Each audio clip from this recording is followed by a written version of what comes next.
जो क्वेश्चन आपको स्क्रीन के ऊपर दिख रहे हैं ना, 100% मैं गारंटी लेता हूँ आपको ये एग्जाम में आएंगे ही आएंगे। ये कौन से क्वेश्चन आप देखिए यहाँ पर, ये है मैचिंग सेंटेंस वाले। आपको कुछ सेंटेंस दिए होते हैं ऊपर और उसके बाद नीचे भी आपको कुछ सेंटेंस दिए होते हैं। आपको इन सेंटेंस को मैच करना होता है और ये वाले क्वेश्चंस इतने ज़्यादा डिफिकल्ट होते हैं कि स्टूडेंट को समझ में नहीं आता और ना ही आज तक किसी ने इसके ऊपर वीडियो बनाया है कि इसको हम आखिरकार कैसे सॉल्व कर सकते हैं। और अगर आप लोग इसको सॉल्व करते भी हैं तो उससे आपका बहुत सारा टाइम वेस्ट होता है। लेकिन अगर आप लोग इस वीडियो को पूरा कंप्लीट देख लेंगे तो मैं गारंटी देता हूं कि आपको दोबारा से ना तो इसके ऊपर टाइम वेस्ट होगा आपका, क्योंकि मैं आपको ऐसी टेक्निक बताने लगा हूं जिससे आपका टाइम भी सेव होगा और आप लोग इसको चुटकियों में सॉल्व कर पाएंगे। लेकिन इससे पहले मैं माफी चाहता हूं कि 2 दिन आपके लिए वीडियो नहीं बना पाया हूं कुछ कारण की वजह से, सो मैं माफी चाहता हूं। और आपकी तरफ से मुझे एक ही चीज चाहिए होती है, वो है इस वीडियो को प्यारा सा लाइक और इस चैनल को सब्सक्राइब कर लें अगर आपने सब्सक्राइब नहीं किया है। तो चलिए हम वीडियो को स्टार्ट करते हैं। तो देखो स्टूडेंट, ये जो मैचिंग वाले क्वेश्चन होते हैं ना, जैसे ये आपको अराउंड 6 या 7 के आसपास आपको क्वेश्चन दिखाई दे रहे हैं और यहाँ पर जो लिस्ट है वो भी काफ़ी बड़ी होती है। पहले क्या होता था कि पहले आपको एग्जामिनर बहुत सारी चीज़ें ग्रामर के ऊपर चेक करते थे। जैसे आप इस पहले क्वेश्चन को रीड करेंगे ना, इसमें क्या लिखा है, Simon Colton says it is important to consider the long term view when. अब यहाँ पे व्हेन आ गया तो 100% श्योर है कि इसके आगे जो वर्ब आएगी वो INJ से ही स्टार्ट होगी। लेकिन एग्जामिनर देखो कितना चालाक है, उसने सारी ऑप्शन में यहाँ पर देखिए, ये फर्स्ट वाले में भी उसने ING से दे दिया जनरेटिंग, सेकंड वाले में भी उसने ING से दे दिया, थर्ड वाले में भी उसने ING से दे दिया। तो मतलब तकरीबन सारी ऑप्शन आप देखेंगे तो सारी की सारी ऑप्शन में उसने आपको ING के साथ ही दे दिया है। इसका मतलब ये है कि जो ग्रामर पॉसिबिलिटी है वो उसने बिल्कुल भी खत्म कर दी है, जिससे आप थोड़ा बहुत गेस कर सकते थे कि कौन सा आंसर हो सकता है, और ज्यादा डिफिकल्ट इसको बना दिया गया है। तो इसको कैसे सॉल्व करना देखो स्टूडेंट, मैं आपको बताता हूँ। यहाँ पर देखिए टाइप के जो क्वेश्चन होते हैं ना, मोस्टली आपको थर्ड पैसेज में ही आएंगे। फर्स्ट या सेकंड पैसेज में ऐसे क्वेश्चन नहीं आते। थर्ड पैसेज में कैसे क्वेश्चन आते हैं मैं आपको बताता हूँ। अब देखिए इसको समझने के लिए थोड़ा सा हम नीचे चलते हैं। आप देखिए यहाँ पे, तो जैसे कि आप देख सकते हैं यहाँ पर लगभग आपको 5 MCQ दिखाई दे रहे हैं। जैसे ये फर्स्ट क्वेश्चन है, ये सेकंड वाला MCQ है, ये थर्ड वाला है, ये 4 वाला, तो मतलब 5 तो आपको MCQ ही आ जाएंगे। उसके बाद देखिए यहाँ पर 6 जो है वो आपको कौन से क्वेश्चन दिखाई दे रहे हैं, मैचिंग वाले। और ये वाले क्वेश्चन 100% कंफर्म है, ये आएंगे ही आएंगे आपको। फिर आपको 3 यहाँ पर जो है वो यस नो नॉट गिवन वाले दिखाई दे रहे हैं।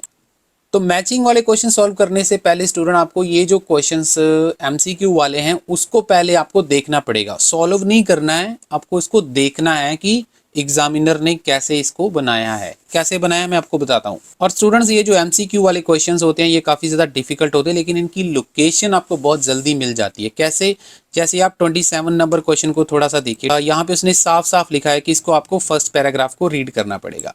उसके बाद उसने ये एक राइटर का नाम लिखा है, उसके अकॉर्डिंगली क्या चीज़ है, मतलब जिस राइटर के बारे में इसने लिखा होगा कंप्यूटर आर्ट के बारे में हमने रीड करना है। फिर थर्ड जो है यहाँ पर थोड़ा सा ध्यान से देखिए, एरन और पेंटिंग फूल के बारे में उसने कहाँ पे लिखा है। और 30 नंबर क्वेश्चन का उसने साफ साफ लिखा है कि फोर्थ पैराग्राफ आपको पढ़ना पड़ेगा। और जो 31 नंबर क्वेश्चन उसको थोड़ा सा देखेंगे तो चेयर की बात की है इसने, तो आपने देखना कि चेयर की बात उसने कौन से पैराग्राफ में करी है। पहले हम MCQ की लोकेशन को फाइंड आउट करेंगे कि ये हमें कहाँ पे मिल रहे हैं। तो अब देखिए यहाँ पर जैसे मैं पैराग्राफ में आ गया हूँ, तो फर्स्ट वाला पैराग्राफ उसने बोला था कि उसका जो क्वेश्चन है वो 27 नंबर है, तो ये हमारा हो जाएगा यहाँ पे 27 नंबर। उसके बाद उसने एक राइटर का नाम यूज किया था 28 नंबर वाले क्वेश्चन में, आप देख सकते हैं यहाँ पे, तो ये वाला उसका नाम यहाँ पे हमें मिल रहा है। तो मतलब ये वाला पैराग्राफ हमें पढ़ना पड़ेगा इसका आंसर फाइंड आउट करने के लिए। तो ये यहाँ पर आपका आंसर हो जाएगा इसका 28 नंबर की हमें यहाँ से मिलेगा। ठीक है स्टूडेंट्स, अब यहाँ पर आपको एग्जामिनर के दिमाग को यूज करना, मतलब जो पहले 2 पैराग्राफ हैं उसने क्या किया है, उसमें से 2 MCQ बना दिए। और मैं आप लोगों को बता देता हूँ कि वो क्या करते हैं। वो ये करते हैं कि आपको अगर उसने MCQ के लिए जैसे ये वाले जो 2 पैराग्राफ उसने यूज कर लिए,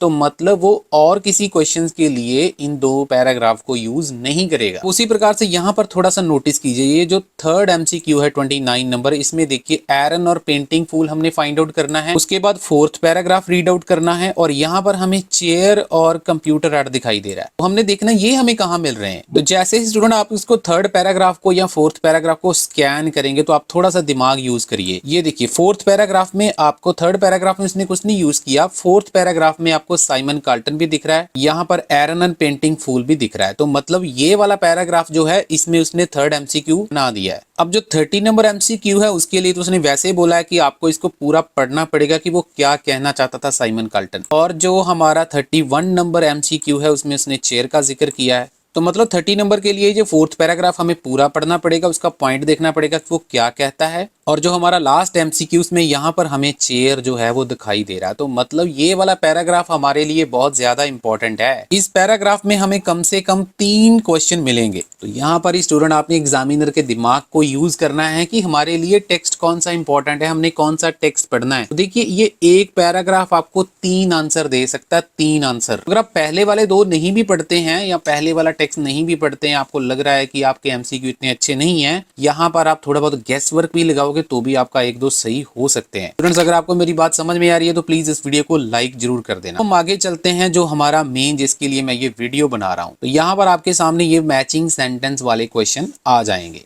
लेकिन उसके बाद क्या है हमारे पास यहाँ पर 3 आपको यस नो नॉट गिवन वाले क्वेश्चन भी दिखाई दे रहे हैं। अब इसमें से भी हम इजी वाले पहले फाइंड आउट करेंगे। जैसे यहाँ पर लास्ट वाला जो है उसने नाम यूज किया है जस्टिन क्रूजर करके, और यहाँ पर भी नाम लिखा हुआ है। उसके बाद यहाँ पर मोफर्ट रिसर्च है और यहाँ पर नॉन एक्सपर्ट मोफर्ट स्टडी है। तो अब देखिए ये फर्स्ट पेज तो मैंने पूरा कंप्लीट कर दिया था। अब हम नेक्स्ट पेज पे चले गए। तो नेक्स्ट पेज में मैंने जो आपको बोला कि पहले हम कोशिश करेंगे कि यस नो नॉट गिवन की लोकेशन को फाइंड आउट कर लें। अभी तक देखो मैंने कुछ भी सॉल्व नहीं किया है, मैं सिर्फ एग्जामिनर के दिमाग को यूज कर रहा हूँ कि उसने क्वेश्चन को कैसे डिजाइन किया है। अब ये देखिए लास्ट पैराग्राफ में यहाँ पर उसने ये वाले जो राइटर हमने 40 नंबर क्वेश्चन में पढ़ा था यस नो नॉट गिवन में, यहाँ पे यूज किया है। ये दोनों कीवर्ड हमें यहाँ पे मिल रहे हैं, तो इसके नीचे तो बाकी क्वेश्चन नहीं हो सकते। तो मतलब क्या है कि ये हमारा last yes no not given है। अब उससे पहले हम देखते हैं तो यहाँ पर हमें डेविड मॉफिट दिख रहा है। तो मतलब क्या है कि ये दोनों पैराग्राफ ऐसे पैराग्राफ हो सकते हैं जिसके लिए उसने यस नो नॉट गिवन बनाए हैं। और ये भी टेक्स्ट हमें पूरा नहीं रीड करना, हो सकता थोड़ा बहुत ही हमें रीड करना पड़े, सारा रीड करने की जरूरत नहीं है। तब देखिए यहाँ पर हमें अपना दिमाग यूज करना है स्टूडेंट। ये देखिए अब हमारे पास क्या बचा, अब हमारे पास बचा है ये वाला पैराग्राफ। ये वाला पैराग्राफ बहुत ज्यादा इंपॉर्टेंट है। अब ये क्यों इंपॉर्टेंट है, क्योंकि जो मैचिंग वाले जितने भी क्वेश्चन हैं वो सारे के सारे क्वेश्चन पॉसिबली उसी पैराग्राफ में ही होने वाले। यहाँ पर 6 क्वेश्चन आपको दिखाई दे रहे हैं और चांसेस हैं कि 6 नहीं तो कम से कम 4 या 5 क्वेश्चन आपको उस पैराग्राफ में ही मिल जाएंगे। मतलब मेरा कहने का क्या है कि आपको एग्जामिनर के दिमाग को यूज करना है कि उसने क्वेश्चंस को डिजाइन कैसे किया है। अगर आप उसकी क्वेश्चंस की डिजाइनिंग को समझ गए तो आप इंपॉर्टेंट क्वेश्चन के ऊपर फोकस कर पाएंगे। एग्जामिनर का काम क्या होता है कि वो ज्यादा से ज्यादा आपका टाइम वेस्ट करवाना चाहते हैं कि जितना ज्यादा आपका टाइम वेस्ट करवाया जाए उतना ही उनको फायदा होता है। क्योंकि यहाँ पर कुछ नाम ऐसे ही आपको दिखाई दे रहे हैं, जैसे साइमन कार्ल्टन है। साइमन कार्ल्टन आपको पिछले पैराग्राफ में भी, 4th वाले पैराग्राफ में भी मिला था। ये जो जैसे ये नाम आपको यहाँ पे दिख रहा है, ये नाम आपको 2nd पैराग्राफ में भी दिखा था और ये नाम भी आपको यहाँ पे दिखाई दे रहा है। तो मतलब मेरा कहने का ये है कि आपको पहले ये समझना है कि कौन सा क्वेश्चन आपको कहाँ पे मिलेगा और कितना टाइम स्पेंड करने के ऊपर आपको कितना फ्रूट मिलेगा, वो इम्पोर्टेंट है। लास्ट पैराग्राफ ही मुश्किल होता है, आपको पता, बाकी तो सब कर लेते हैं। Yes no not given, true false, list of heading के ऊपर बहुत सारी वीडियोस मिल जाएंगी, लेकिन जो मैं आपको चीज समझाने की कोशिश कर रहा हूँ वो शायद ही आज तक किसी ने बताई होगी। अगर आपको मेरी वीडियो अच्छी लगी है स्टूडेंट, थोड़ा सा एफर्ट लगा इसको बनाने में, अगर अच्छी लगी है कोशिश तो प्लीज कमेंट सेक्शन में प्यारा सा कमेंट करके मुझे मोटिवेट कर देना। प्रेडिक्शन मटेरियल चाहिए जो बार बार एग्जाम में रिपीट होता है, मैं बार बार अपनी वीडियोस में बोलता रहता हूँ, ये एक प्रेडिक्शन मटेरियल होता है। मैं आपको 100% कभी भी गारंटी नहीं देता हूँ, मैं सिर्फ ये बोल सकता हूँ कि इसमें से चांसेस होते हैं जो स्टूडेंट लेते हैं उनको फायदा भी होता है। अगर आपको चाहिए तो नंबर दिख रहा है स्क्रीन के ऊपर, आप हमारे साथ कांटेक्ट कर सकते हैं। Thank you very much. इस वीडियो को ज्यादा से ज्यादा शेयर करके लाइक दे देना और चैनल को सब्सक्राइब कर लेना अगर आपने फर्स्ट टाइम हमारे चैनल पे विजिट किया है। Thank you very much.